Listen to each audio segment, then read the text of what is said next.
On the bench after some rehab is a complete board set minus the DMD controller for a Doctor Who that is sporting the Prototype 5 ROM image.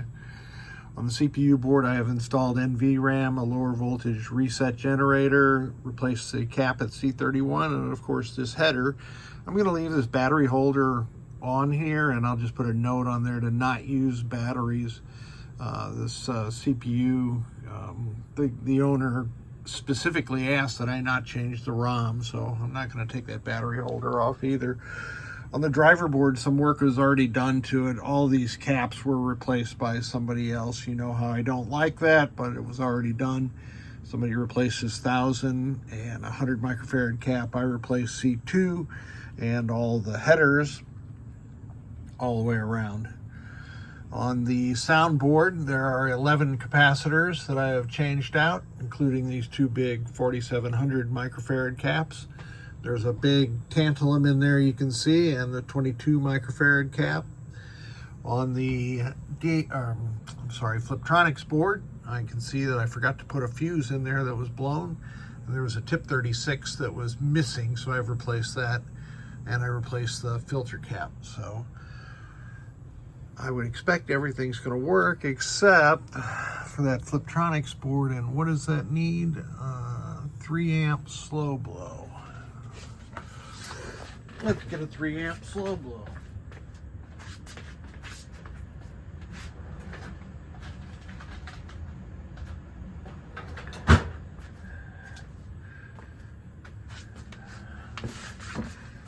A pile of 3 amp slow blows back there.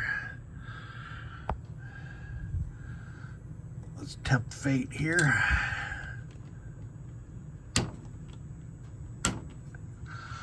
Beautiful. Let's put it into test.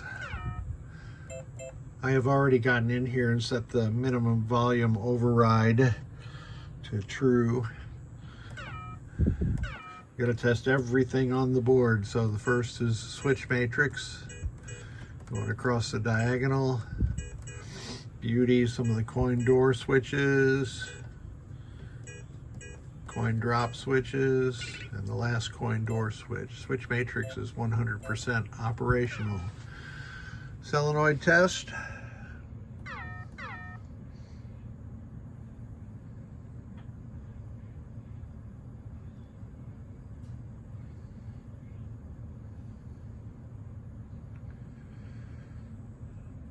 Now, a couple of those were longer durations like that one, which is a special a coil that's something other than a slingshot, let's say. Let's see, that's the Dalek on-off coil. There'll be a pulse for different durations during diagnostic tests, because if they didn't, some of them you wouldn't be able to see.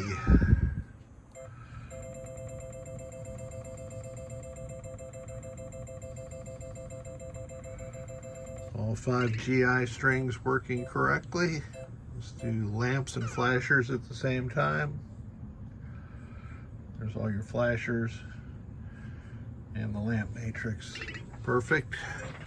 Let's have some fun with some sound and music from Doctor Who, which I don't have a lot of time in.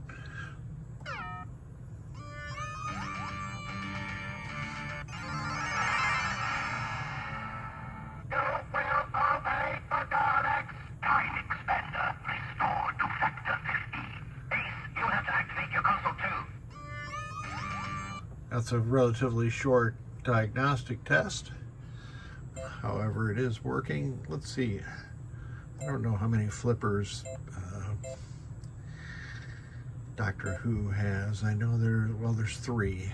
So let's see what happens here.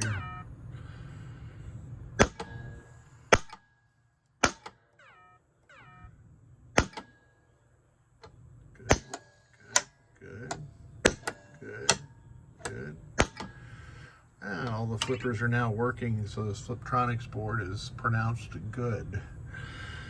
Let's see, is there anything else to test? I don't think so. Voltage is coming out. Almost 5 volts on the nose, that's close enough. The unregulated 12 is 14.9, the regulated 12 is 11.8. 20 and 71 for the flashers and the coils.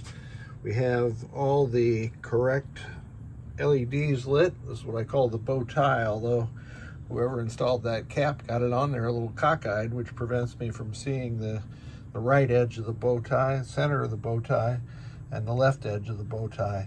LEDs 2 and 3 here are used for line level detection, under and over voltage detection. In practice, those are useless. I think sometimes about taking those darn things out of there because they just confuse people.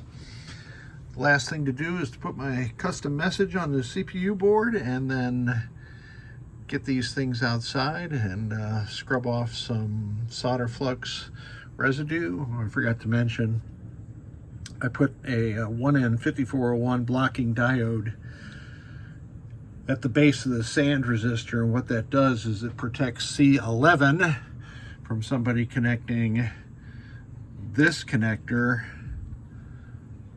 down here. And believe me, it's been done before.